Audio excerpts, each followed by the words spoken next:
Good afternoon, or good morning still. My name is Uday Mehta, and I teach political theory at the Graduate Center of the City University in New York. I will be moderating this session. The session is called, Is Protest Political? I think that's a very important question. And I think it's an important question because the answer isn't obvious. I think we've gotten accustomed to the notion that protest is always political because everything is always political. I happen to think this kind of colonization of politics, of everything, is dangerous, but that's my view. In any case, we're very fortunate to have two speakers, Micah and Zephyr Teachout.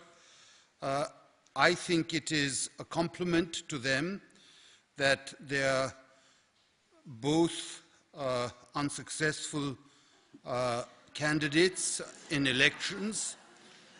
Those of us, like myself, who believe there is more to success than victory, think that the candidates, the campaigns they ran, and the things that they have done as part of their failure as candidates is perhaps more important than victory. So I appreciate them and I commend them to you as people who have failed.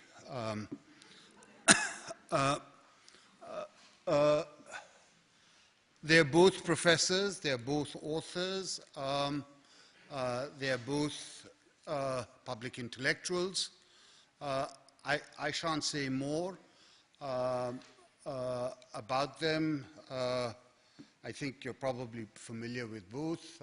Micah was a co-founder of Occupy, and again, my interest in that was, it was a form of politics that was interesting in part because of the form it took and not the demands it made. Zephyr, again, has done many important things.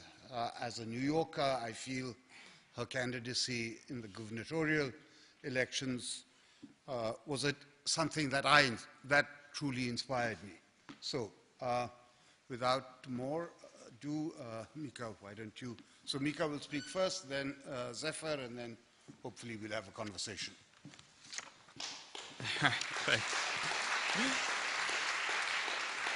All right. Thank you for the introduction. It is actually a real honor and a privilege to be here. So thank you so much to Roger and Tina for organizing. When I heard the president of BARD give that talk, I went to Swarthmore, and I was like, wow, I wish I had gone to BARD, because that was extremely sophisticated and interesting analysis of the situation that didn't just fall into like the liberal and progressive paradigms or into conservatism. So it was beautiful. So it's actually a real great honor to be here. I think all of us in this room understand the importance of this topic that we're discussing, the crises in democracy. And I think that we understand also the severity of this topic. We are talking about a situation where if things go the wrong way, it's like nuclear Armageddon or something, you know? Like, this is a serious topic that we're discussing. I think at the same time, you know, if we're going to find a way forward, then we do need to break out of our comfort zones. And I really appreciated Leon's talk for starting to do that. So I'm going to preface my brief introduction. I'm going to give a very brief introduction, and then we're going to go on to a conversation by saying that I am going to say some things that are going to make you uncomfortable. You know, it just happens inevitably that I do this, and so I've started to give all of my talks first, and I say this because to me it's very important that when you hear something that makes you uncomfortable, don't run from it. Mark it down, write it down, because the best ideas are often the things that make us uncomfortable. I'm going to say things that will make different people uncomfortable for different reasons. So just take a note of it. All right, let's get into it. So the topic of this conversation is protest political? I've been an activist my entire life. I've been protesting since the age of 13. I've always been an independent activist, outsider activist. When I was 28, I came up with the idea for Occupy Wall Street in collaboration with Cullen Lassen, the founder and editor of Adbusters. I was working at Adbusters magazine at the time. So the two of us came up with the idea. We released it into the world. Ultimately, it spread to 82 countries. So thank you. So my entire life, thank you. My entire life has been activism. And so now that I have a 2-year-old son now, and I'm dreaming about, oh, wouldn't it be so beautiful if he becomes an activist even greater than I? And so I've started to teach him the basic concepts of activism. He's 2. He's born with an innate sense of activism, as all toddlers are, because they cry and they protest and they get things. But I've started to, talk to him about these concepts. What are these words? What are these words that we use? So the first word we learned together was activism. And if you talk to him and you say to him, first if you say, are you an activist? He says, yes. And then you say, what does an activist do? He says, change the world. That's beautiful, right? And I think it's really great. First time he did that, it really brought tears to my eyes. But today, as I was preparing to come to this conference, I said to him, what is protest? And he looked at me kind of quizzically. And if he doesn't know what something is, he said, if you say, what is protest, and he doesn't know what it is, he just says, what is? So he said to me, what is? What is protest, Dad? And then all of a sudden I realized, well, that's very complicated to explain right now, because I think, and this is one of the arguments that I want to make, is I don't think protest actually exists right now. And this gets at the question of, is protest political? I think that protest is either doesn't exist or is fundamentally broken. And I want to say that because I think that authentic protest, which would be protest that's actually aimed at political goals such as capturing sovereignty, doesn't exist.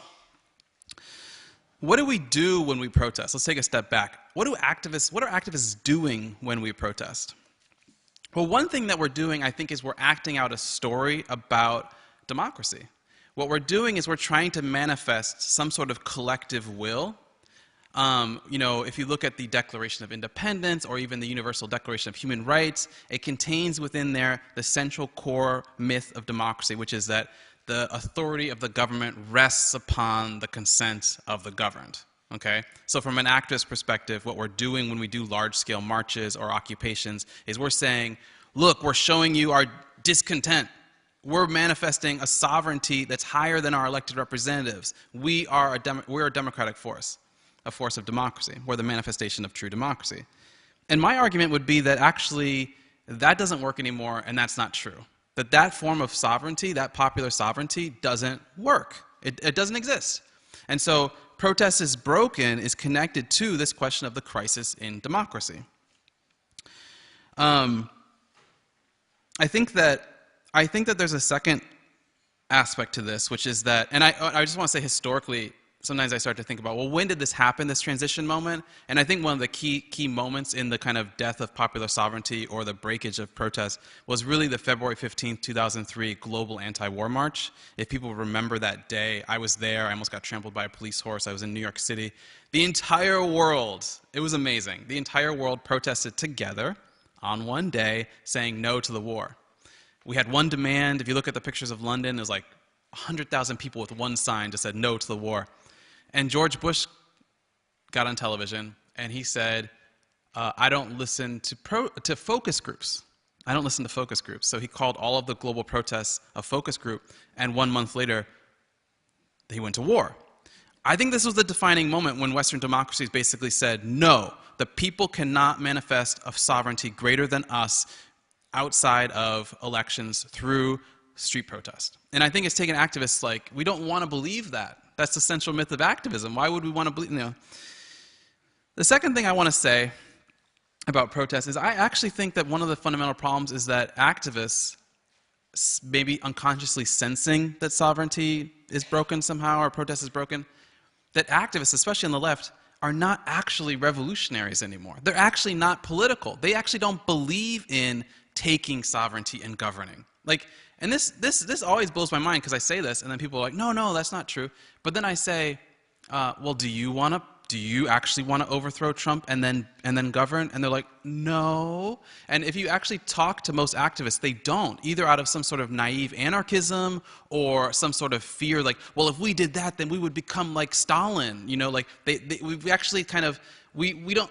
The left has so much trauma around the revolutions of the 20th century that I think that we just don't really believe in that anymore. And so I think that protest has become, like you've all heard this phrase, we changed the discourse, right? We've changed the discourse. So what that is that's not revolution, that's social marketing. And so protest has become social marketing, a very effective form of social marketing. Occupy Wall Street, this is amazing. Occupy Wall Street, we launched Occupy Wall Street with like no money. Within about a month, 50% of Americans had heard of the movement. It's amazing, okay? The same thing happened with Black Lives Matter, right? With almost no money at all, you can create something, an idea that 100 million people can hear about. So from a social marketing perspective, protest is extremely valuable and amazing and great, and you can spread memes, you can change the discourse, you can raise awareness, but you cannot take political power. So what does that mean for activists moving forward? And then I'm going to go into this conversation. It means that there's only two ways left to capture sovereignty. Okay? You can win wars, or you can win elections. That's it. That's the only two ways remaining for people to capture sovereignty in our world. Donald Trump demonstrated that winning elections is possible. Groups like ISIS have shown to a limited extent that maybe you can do some sort of war route. So I think you can use protests to win elections, or you can use protests to win wars, but you cannot use protests alone to capture sovereignty. And I believe in the elections route. I think strategically, morally, I think there's countless reasons why elections should be the way that we should go. I ran for mayor in a tiny rural town, which we can talk about that experience. But the main takeaway that I want to get across is I think that the concept that we need to be really thinking about now is where does the sovereignty of the people derive? Where does it come from? And if it is true that we live in a situation where the basic myth of democracy, that the consent of the authority of the government derives from the consent of the people, is no longer true, then I think we're in a very, very dark situation. And I think as activists, we have to acknowledge that situation and then fight back by trying to capture sovereignty as quickly as we can. And that means building a social movement that can win elections. Thank you very much.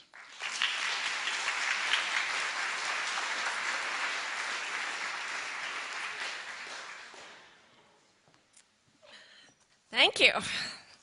Look forward to the conversation. It's great. Thank you for that introduction and for that great introductory talk. So some of you know me because you voted against me. Some of you know me because you voted for me. And just before I talk about the question of protest, I would say that my own experience is not just those two campaigns, but I've been involved in politics, local politics, for a long time. I tried to start an Occupy Wall Street. We called it A New Way Forward. It didn't work. But we were determined to break up big banks, and we had rallies with, we had like 95 rallies around the country, so nothing. And the chant was nationalize, reorganize, decentralize. I can't imagine why it didn't work. So I failed in many ways today. And also then, been very fascinated with protest and power and been to many Tea Party events, as well as spent time at Occupy Wall Street on the legal team. And we can talk about some of the really interesting lessons that came out of that as well.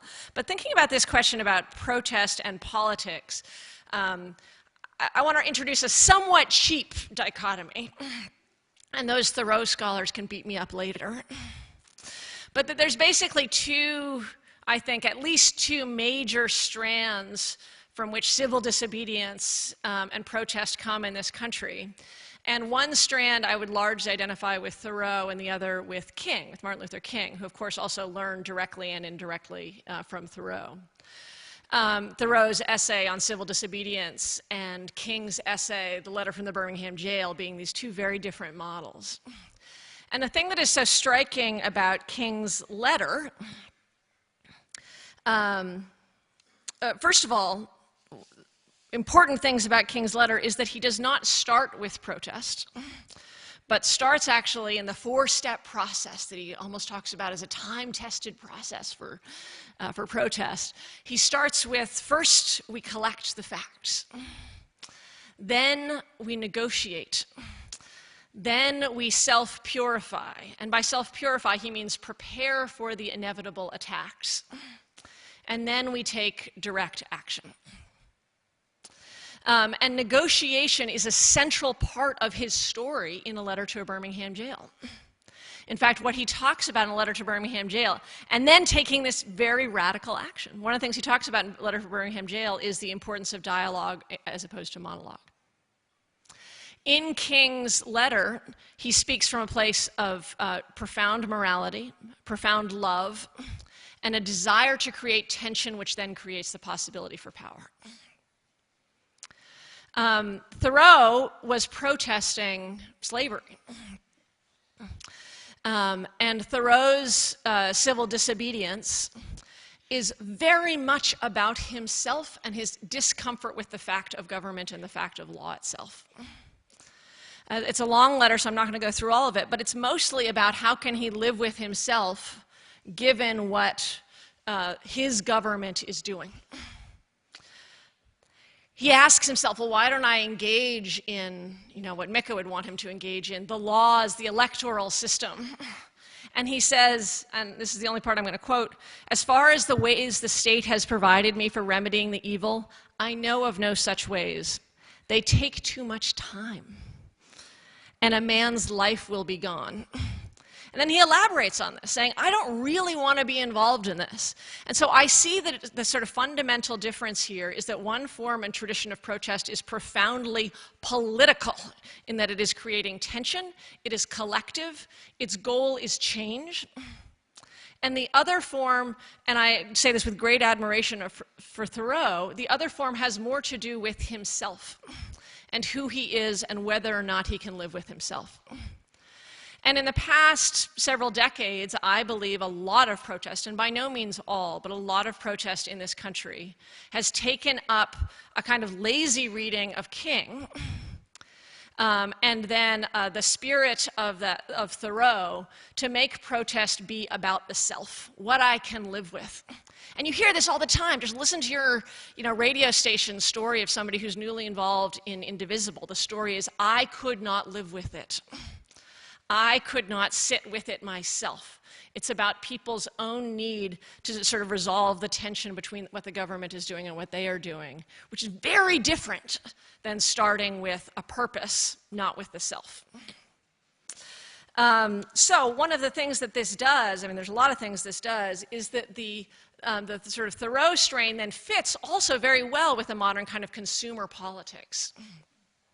And I'm sure many of you have been in a room, how many of you are involved in an Indivisible or a local group, where people will say to you, you got to find the thing you're passionate about and work on it, right? That sounds so good. Well, that sounds great. It's just like picking my favorite ice cream, right?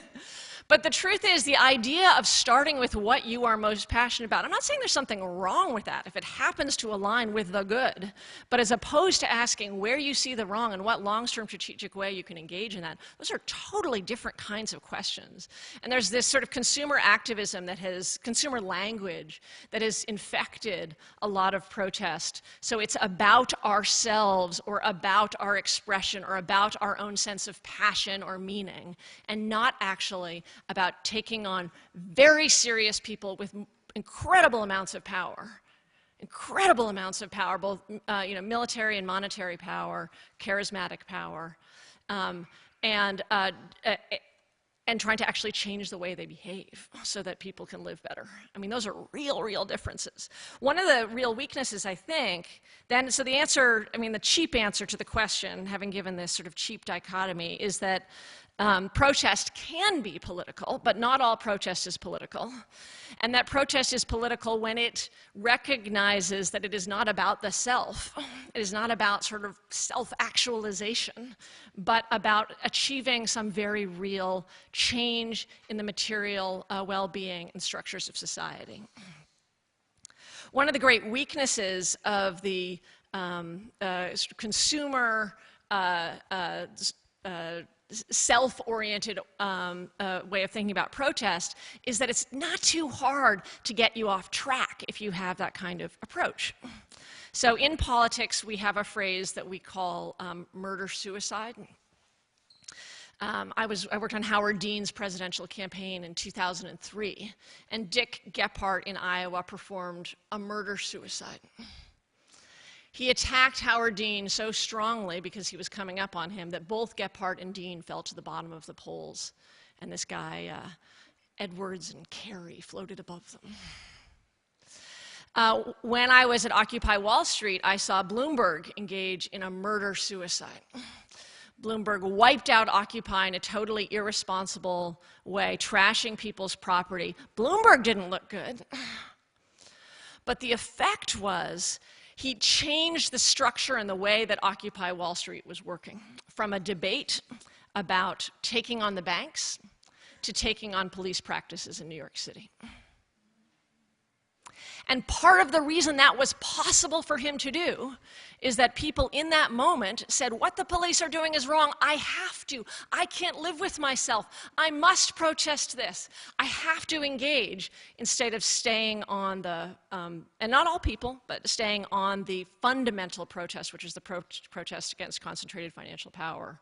Or at least as I saw it, I have to ask the founder, at Occupy Wall Street. That was a radical shift. And right now, I believe we are in the middle of a major national murder-suicide with Trump, who repeatedly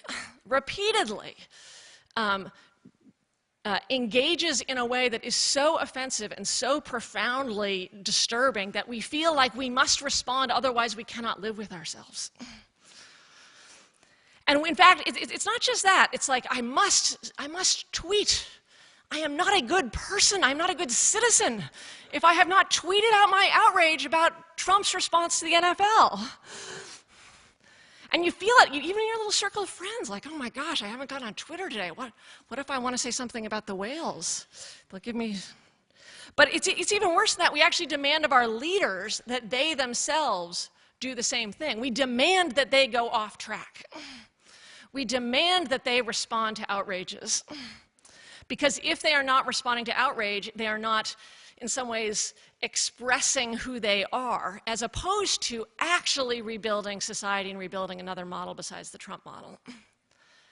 And I very much fear that if all we do is build a series of blocks against the incredibly cruel and careless and incompetent and bigoted a president that we now have, if all we do is protect against that, at the same time we are actually not rebuilding a politics that we can live by, and we'll have another kind of Trump character come again. So let's say a few last things, and then we can talk. And I want to have more of a conversation. So I want to acknowledge, I feel like Bill McKibben. I feel like we're the sort of Bill McKibben panel, like it's even worse than you think. And I think Micah might say the same thing, but that the depth of the problem we face is not something that can be fixed by doing, as much as I have strong feelings about protest and the way that we can do protest far more strategically with the goal of winning as opposed to expressing. But the goal, the societal problems are deeper than just a slightly better activism or better protest. We actually have, and president referred to some of these, but we have a society that is so profoundly disconnected that politics is very hard to do. Politics in the sense of engaging and building power. 60 years ago in this country, 50% of Americans from any class, 20% of Americans from any class were presidents of their local voluntary association. Presidents. In fact, one of the sayings was, we have a nation of presidents, why do we need a president? If you go to the gravestones, cross-class, cross-race, you will see mention of, mom, daughter, member of this local voluntary association. It was so deep. People were so profoundly involved in a kind of politics, whether it's the Elks Club or the Moose Club, or involved in politics, that 1 out of 5 people had taken on a leadership role in organizing people on a regular basis. So I know a handful of you raised your hand saying you'd been involved in Indivisible or other local groups. They're annoying, right? Like, people are strange, and there's real battles to be won and fought, and you lose them, and there's strategy sessions, and you disagree. If 1 in 5 people in this country are engaging in that level, not in some kind of pure way, but in the annoying part of local politics, that's a way I can imagine our country getting transformed. But that's going to take a lot more than mere thinking about this as the resistance. It's actually going to take long-term work. So because I am an organizer, I do have to give you a hard time first. How many of you live in Dutchess County? Okay. How many of you have done any work for the 2018 congressional race? How many of you worked on the 2017 county legislature race? Okay, we got some hands. Right now in this county, there are county legislator races in a county that voted overwhelmingly for Hillary Clinton. Take away the overwhelmingly, barely for Hillary Clinton. And the county legislature has almost 3/4 Republicans on it. The county executive is Republican. If we think about power not as expression, but power creating, you're going to be involved in your county legislature race, not 2018. You're not going to be as engaged. And that means really changing the way that we think. This isn't about expression. This is about long-term, highly local, sometimes annoying, very social work. And to Roger's point, that means going door to door or meeting with people and confronting them and meeting somebody who says, I think you should have a voter ID for every person who's voting, and engaging with that person, not turning them away. So when I was thinking about this question about what is political and what is not political, what is not political is when the goal of allegedly political action is the self. And what is political is when there's a willingness to engage, there's a willingness to create tension, there's a willingness to live in that tension. And the goal is actually change, not merely sort of feeling like the soul is consistent with one's ideals. Thank you.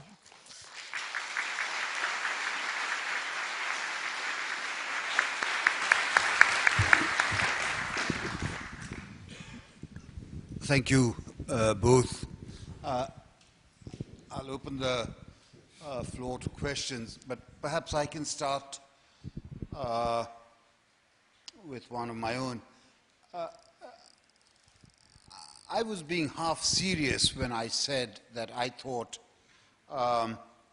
failing in an election could nevertheless be taken as a form of success.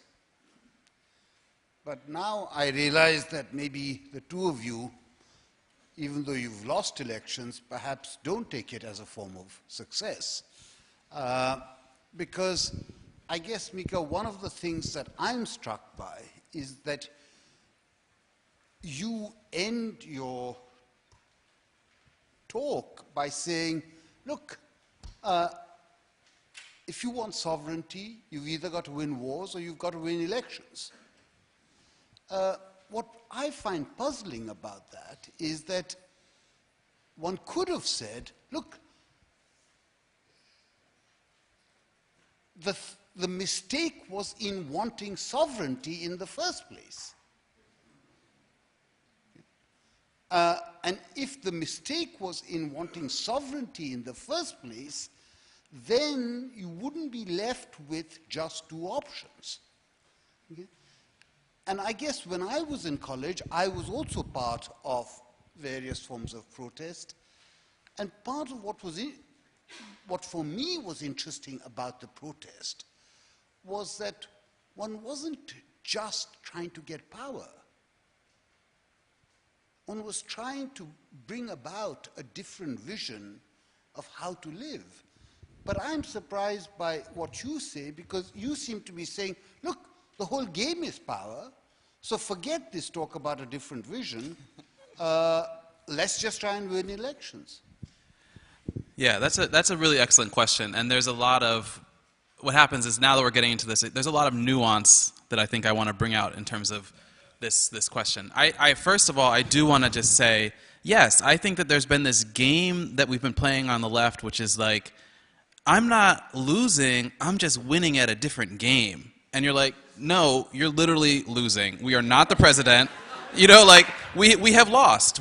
Occupy was a constructive failure. Black Lives Matter failed. Like, this, you know, Women's March failed. The inability of the left to see that these things are failures and that we can learn from them keeps us, like, not progressing. So I absolutely do think that, I do believe that what happened is that basically the traumas of the 20th century, the Stalins, the Mao, etc., has really forced us into the situation where we're scared of actually trying to take power, actually trying to achieve a literal political revolution. And so I think that there's a lot of interesting and beautiful thinking done around taking power without taking power, and maybe we don't need sovereignty. But I just think that I think it's mental gymnastics that I don't believe in, you know. And I think that with Occupy Wall Street, we tried that. That's what we were doing in the squares. We were trying to say, look, we're going to manifest a pure form of democracy, literally in the squares, consensus-based. Anyone can come. It was beautiful. It was totally beautiful. But at the end of the day, when the police came to evict us, they listened to the mayor, not just a random assemblage of well-meaning people who were manifesting some pure form of democracy. And so what I'm trying to say is that I really do believe that we need to get back on track with saying that we might not like how the Russian Revolution turned out or the Chinese Revolution, but they were right about the idea that the only real solution is fundamentally taking power and transforming how decisions are made. But that gets to your second question, which is, well, what kind of taking power are you talking about? Am I talking about becoming a Donald Trump? No, and that's not how I ran my campaign in Oregon. I really believe that we do need to transform how decisions are made. We need to transform how power functions, but that the only way to do that is to take power. So in my imagination, I imagine something where someone becomes, some movement becomes president, and that movement makes decisions collectively as a movement, but that the movement is really the president, not the fake president, the shadow president, or, you know, whatever, but the literal president, you know. Zephyr, I take it that on this last point, you're in complete agreement with Micah, right? Which last point? The last point being what are you agreeing to? The last point being that, you know, look, in the distinction you make, you have Thoreau on the one hand becoming, and you know, I don't think the way you made the distinction was crude or unsophisticated at all. I thought it was very well done. But Thoreau becomes a stand-in for a certain kind of moralistic narcissism, right? Well said. And on the other hand, you have politics, right? And where I take you to be agreeing with Micah is in saying, yeah, look, protest is about getting power. Is that right? I think that's right. I think there might be a slight disagreement, or there might not. But I guess I would put it slightly differently, which is I think that there has been a sort of putting down of one of the most essential tools for social change, which is elections. That there's been an incredible anxiety and fear and disdain and disgust for a long time on the left about that. Unlike Micah, I would not say it's all about that, therefore. I think the danger at any point is to say, you know, there's certain kinds of tools that I think are immoral to use, absolutely immoral. But that electoral politics is an essential and moral tool, along with protest, along with other ways of gaining power. So I would not actually rush to the other extreme and say, therefore, everything has to be about electoral politics. I do think it matters who is elected, not just who they listen to. But politicians can change because of protest. And for those of you involved in the fracking movement in New York State, very few people were elected on an anti-fracking basis, but repeat protests truly changed a pretty serious fundamental policy in this state. And that made a difference. So I think there's lots of examples of protest working and not working. I totally agree with Micah that there's this fantasy that all protest always works. So I believe my race for governor was a successful failure. I believe my race for Congress, there's a few things I'm proud of about it, but on the whole, it was a failure, right? I lost. I don't see that there's a few things that I did in that campaign about the way in which we communicated ideas that I brought up that I feel good about, but I wouldn't say that, so I think that one can distinguish between failing in electoral campaigns in a way that is successful and failing in a way that is unsuccessful, instead of a default like patting each other on the back and like everything we did worked. And I think that lazy thinking is, I think that's what you're saying, is that we just got to not just say everything works and be able to distinguish between what works and what doesn't work. I guess, Micah, I thought you to be saying more than that. I thought you to be saying, and you just said, you know, Occupy failed, Black Lives Matter failed. And I happen to disagree with you because I myself think that in the 40 years that I've lived in America, nothing brought the issue of inequality on the table as conspicuously as Occupy did. For me, that's a huge success. Okay? It's not a failure. And it does make me think that, I mean, the conception of failure that you have in mind, I guess, you know, would you have said that if the Civil Rights Act of '64 had not been passed, the civil rights movement was a failure? I mean, I think this is what happens inevitably is after Occupy, I don't know who started this language, but I heard it everywhere, and you just said it, which is basically Occupy was a success because all of a sudden we're talking about something that we had never been talking about. Okay, now, as someone who was there in the very beginning, when we created this idea, the goal was not to get people to talk about something that was not talked about, okay? That was not the goal. And I will tell you, as an activist, that that's like a byproduct, okay? It's an absolute, Occupy, look, you have to remember, it's been a while, I'll remind everyone, Occupy spread to 82 countries and 1,000 different cities. The entire world, basically, was involved in Occupy. If you create anything like that, people will start talking about something, okay? So the talking about income inequality is just a byproduct. And a lot of activists, it's a symptom. A lot of activists have now turned that into, well, that's our metric of success. And what I'm saying is if you do that, we will never win, okay? If you create a movement that spreads to 82 countries, it will always result in people talking about something. But if if your goal is to make people talk about something, then you will never have revolutionary change. So I think that it hinges on, though, getting back to this question of failure, what is success?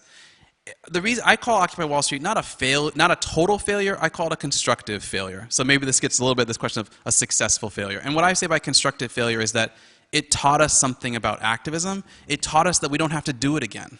We don't have to repeat Occupy Wall Street.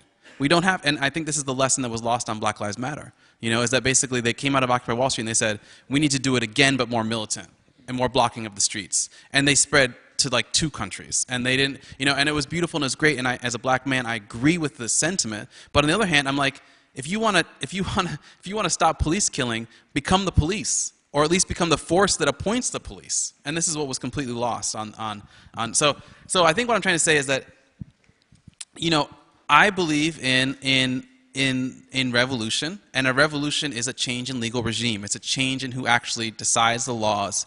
And I think that what we have to really address here is that I don't think that activists believe in revolution anymore. I think we believe in other things. And I think that some of the stuff, and I think that's fine. I'm not saying it's a bad thing, but I think we should just be honest with ourselves. And I think some of the stuff you're saying is indicative of that. And I think that it's quite common. And that maybe I'm wrong to believe in revolution, but I just want us to get that out there and say, hey, we don't believe in this thing anymore. And so we're moving on into other things, you know? Let's take some questions. Yes. Could you please stand when you ask your question? Thank you. Yes. Hi, can you hear me? Mike Diedrich. I was in Iraq for years as an Army lawyer, and I saw tribes there, and it was interesting because I came back here and people said, oh, they're tribal there. And I said, well, it's like the tribe of Democrats in Queens and the tribe of Republicans in the upstate counties. We're all tribal. So my question regarding this whole topic, is protest political? I think the better question is protest useful for liberal democracy? And my suggestion is that protest is tribal. And when we protest, we're trying to get our tribe, up in arms and politically active. And if we get enough tribes behind us, we win elections. So I think protest is a tool to mobilize one or more tribes, but that to win in politics, you have to look at humans as being tribal. And I think we do, and I think Democrats think of, in general, as tribe being America. I think of Republicans as being more tribe being the Republican Party. But I think if we forget the tribal nature of human beings, we're missing something. And I think for democracy to work, we have to realize that people are tribal, and we have to address getting the tribes behind us, and that is the aspect where protest is useful, if we get the tribes supporting sound liberal democracy. Any comments? So thank you for the comment. I think that is sometimes quite true. When you talk to people who have been at a protest, the language they use is very much about a feeling of usness, implying or expressly talking about them, one or the other. It's about an emotional feeling of being crowds. I happen to, like the first protest I went to, I pretended I had to go make a phone call. I happen to not be very comfortable with that, that feeling, but I know that feeling you're talking about being in a large group, concert-like. I do not think all protest is that way. I think that some protest is very particularly, so I would sort of separate the tactic from other, it's sometimes that way, and I think it's a really, really important thing to recognize. But sometimes it is very much about leveraging a very important power source, which I would not dismiss as much as you do, but the ability to reach 15,000 people if you're in a small area, or millions of people. It's leveraging the press. That is an incredibly central part of a lot of protest actions, is sort of explicitly engaging with the press. I'm not a Tea Party fan, as you can probably guess, and I watched them very explicitly leverage and sophisticatedly use the press to seem bigger than they were. There's often a sting. If you guys haven't seen The Sting, those of you under 40, a lot of great protest, successful protest, is based on the same sort of theory as The Sting, seeming bigger than you are. Mirrors around the flamingos to make it seem like, basically, lots of mirrors to make it seem like you're larger than you are. A sense of protest can, in the example of fracking, make elected officials feel like there are more people than they are. This is where, as you rightly pointed out, George Bush sort of punctured that and said, numbers aren't enough for me. Zeynep Tufekci has written some of the most interesting things, that protest used to symbolize the numbers of people who supported it, but because of social media, now it's not that hard to organize a lot of people, and therefore it's not actually a sign of organizing power to bring a lot of people together, but we still sentimentally recall times when it was. So I think you're right that that is sometimes an essential part of it, and I think that we ought to be wary of that tribal component. Just want to respond briefly to this question of tribal. I mean, I think that I think that the most successful I think that social movements actually erupt when you cut across demographics, and this is what one of the powers of Occupy Wall Street was, is that, quite frankly, there were End the Fed Ron Paul people there on the very first day of Occupy Wall Street. There were Tea Party people, and at a certain point in Occupy, right now we're all attuned to people bringing guns to protests. There were militia people who brought guns to protect Occupy Wall Street protesters in like Arizona and stuff. I remember this. Okay, so for me, Occupy was not firmly, it got labeled as a left-wing movement, but its power came from being neither left nor right. And so one of the things that I think we need to do as Democrats, I'm not a Democrat, but as leftists, is to get out of this tribalism. Like, I came to, after I lost my election in Oregon, I came to New York to study the presidential campaign of Dr. Lenora Fulani, okay, who in 1988, she became the first woman and the first black person to get on the ballot in all 50 states in America, which is something that the Green Party could not do in 2016. And what's amazing about this campaign is that I had never heard of it before, because the left strongly dislikes this initiative because they were neither left nor right. And so it's been excluded from our knowledge. So I really think that it's very important to push the envelope, and that basically when you're creative, the edge leads the pack, you know, and I think that we need to get out of our tribes, personally. Yes, right here. Hi, my name is Jesse Rebecca. I'm a policy manager. There's a mic. Hello? Hello. My name is Jesse Levacon. I'm a poli-sci major here. So Zephyr, you talked about this idea of the depth of the problem and how we need a better form of activism or protest. And Micah, you ended your speech by saying we need to build a social movement that can win elections.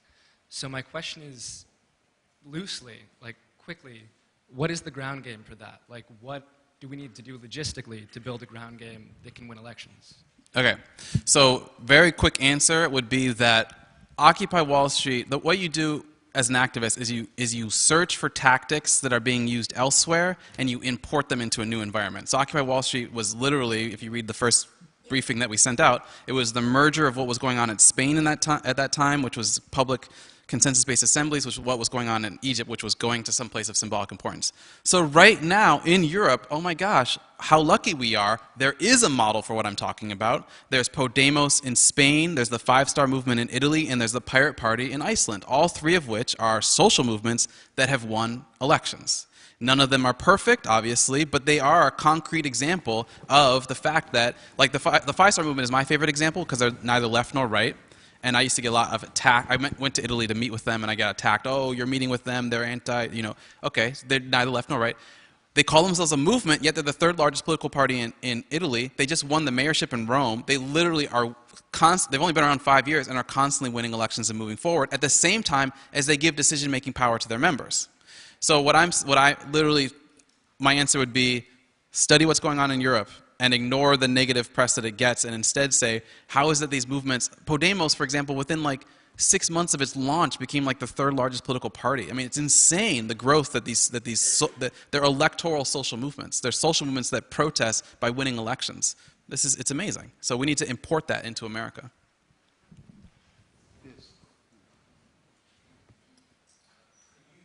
Could you give examples of, I'll put these in quotes, successful or good protests that are for what I'll call groups that you find reprehensible, or say on the other side of what you personally believe in or would strive to make happen? Does that question make sense? I would say, you know what, actually I think if you're looking for, so looking abroad again in terms of protests that I think are effective but reprehensible at the same time, Russia has a lot of good examples. They have been doing, there's these Russian activists who use like shaming via video like extremely effectively against, they did some attacks on LGBT, you know, but they also did on like people who were there was like a whole campaign about people driving in like on sidewalks and stuff, and they would like stop them and like plaster like signs across their windows and get into these fights and then film the whole thing and release it. So extremely edgy physical confrontation around various issues that we might find, you know, reprehensible would be the first thing that comes to mind for me. I don't know if you call it a success, but it was definitely provocative. I've spent more time studying in person and the Tea Party, so I'm going to use an example from the Tea Party. So the Tea Party starts, and people start meeting in groups around the country. And there's actually fairly regular meetings for the first 6 months. And then the meetings drop off, but you wouldn't know that from the media. Because one of the things, there are a few different groups, there actually ended up being 5 different Tea Party groups that, imagine Indivisible, you have lots of meetings that chose to fund people to go around and talk with those groups, educate them in both an ideology, by the way. They were just mad at the banks, not just mad at the banks. There's a lot of different sources of Tea Party movement. But the beginning was the bailout of the banks. That was sort of the lead. So Americans for Prosperity, again with a lot of money, so I just want to be clear, spent a lot of money sending trainers to events. They read Martin Luther King, they read Gandhi, they shared an ideology, so sort of introduced an ideology to groups that were newly political, but not deeply political. Didn't necessarily have a deep politics or a view about tax policy. And then had a profound relationship with the mainstream press. I think in this country, the press is incredibly important. So that in most stories, you would then hear the Republican view, the Tea Party view, and the Democratic view. There wasn't like the Republican, the Democratic, the Occupy. You know, there wasn't sort of a mirroring. So there was 2/3 space, which then changed. There was a lot of pressure to create it as a party within a party. Incredibly effective use of the media at events. They would like really cater to the media, give them food, put them up front, make sure that they were well loved at events. I went to an event on the Arizona border with Arpaio as the main speaker. The only funny thing that happened there, somebody came to me because I was wearing a little sundress and was like, "We hear there's a woman with a sundress who's not supposed to be here. Have you seen her?"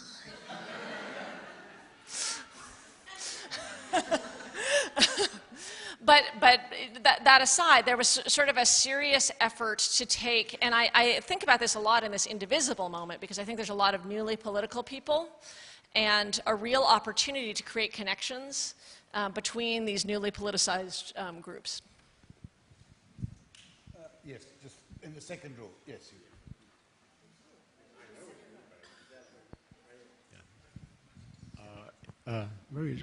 Again, going back a couple generations into Hannah Arendt, again, I come from a generation that immigrated in World War II, and there was a different issue, well, not different issue, but that's what we're talking about in a certain way.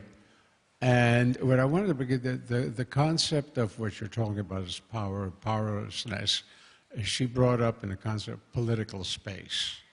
And again, it struck me just recently, anyone who's read H.G.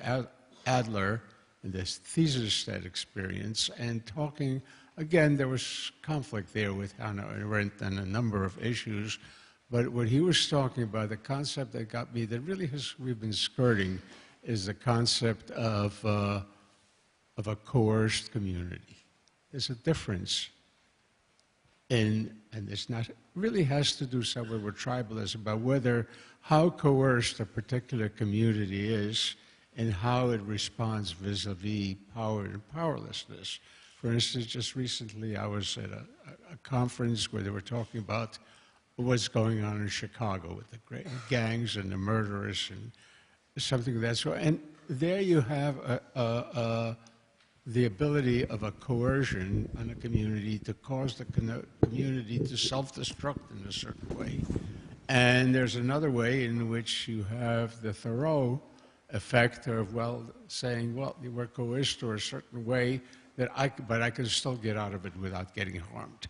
And that's a power and powerlessness looked at from a sort of different angle. It's not, I think it's more that when you're talking about power, is that you don't want to let a community to get to the point that is so coerced that it has to turn on itself.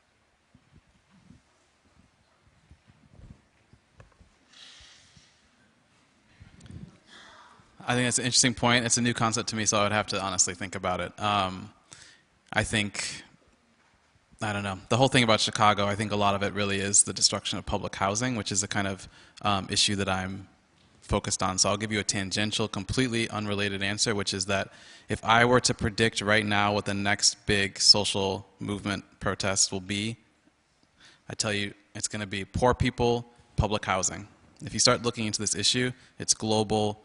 It's playing out in New York very strongly, New York City and other countries. So, and it connects to this question of what's going on in Chicago. So, but in terms of course communities, I have to think about that. Let's take one more question. So this is a student question. It's a student from the 60s, though. I want to take issue with your notion that protest is ineffective, looking at the protests from 2003 on No to War, whether it's Occupy Wall Street or it's Black Lives Matter. I don't think George Bush was any more resolved or committed to principle than Lyndon Johnson was in 1968. In fact, I doubt he is as strong an individual as Johnson. The problem isn't that the dynamic has changed. The problem is that protests are not at the level where they're going to have any impact in the United States. We have very strong processes and institutions here. If you want to see the type of protest that works, you look at Ken Burns' documentary and what was going on between 1965 and 1968. And we haven't seen anything like that. And with all due regard to poor people and housing in New York, that's not going to generate the type of multi-community collective action that we saw in the 60s that crossed a whole political spectrum, that crossed all sorts of identity politics. And, you know, Mark Lilla has a take on this issue here, but if we just stay with protests based on an identity politics, rather than generating protest for a core issue that goes across the whole area, I don't know if we have that issue today in America the way we did in civil rights in Vietnam in the 60s. But unless we have that type of dynamic, protest is going to be limited to very local issues like fracking in upstate New York. There you can have some type of impact. But outside of that, you need to build a protest structure and a movement that is massively greater than anything we've seen over the last 30 years. No, I disagree with you entirely. I really do. And I think that what you've just said is, I mean, it is so indicative of a way of thinking. It's like the same script. It's like, listen, everybody, you're just not doing it like we did in the 60s. You're not big enough, okay? It's not true. It's not true. And as someone who has been an activist since the age of 13, I have been listening and I trusted you up until 2012 when Occupy was defeated. Okay, I spent my life trying to realize, oh, if only we could create something as big as the protests. We did with Occupy. We were bigger than you. We were bigger. I'm sorry. We spread to more countries and we were active more intensely for a more concentrated period of time. Okay, so I completely disagree with what you just said. I think that in activism, we all have to follow our revolutionary intuition and let people follow your advice to their peril. Meanwhile, I think that it is beholden for us to look forward and say there is something fundamentally broken about that paradigm, because even if the protests were as large as you are saying they need to be, there is no constitutional requirement, there is no requirement at all that the government has to listen to it. That's what's broken. This is why I brought up the question of sovereignty. What is broken is that back then, there was some sort of assumption that if you grew to a certain size, you had to be listened to or else. Because people believed in revolution back then. But today, it is not true. So frankly, I disagree with you. And the second thing I want to say with your quick dismissal about the poor people and the public housing. I remember the days before Occupy Wall Street, and I would tell everyone about this movement that's going to happen, it's going to blow up, it's going to be amazing. I got to tell you about it. No one believed me. That is my experience of activism. The best ideas are precisely the ones that seem to make no sense. okay? But my revolutionary intuition tells me that poor people and public housing is an issue that will galvanize across demographics because it affects affordable housing. 400,000 people in New York City live in public housing. It's like 1 out of 14 New Yorkers. 44% of people in Hong Kong live in public housing. Public housing has become this hidden thing. So I don't want to like sit up here and convince you about it because I believe it to be true. Just mark my words. So what I find in your quick dismissal is actually evidence because you would have said the same thing to me about that before Occupy Wall Street. So I really just want to caution the younger and older activists, stop chasing that paradigm of the 60s. Just let it go. It was great. You guys were awesome, but just let it go. Let it go.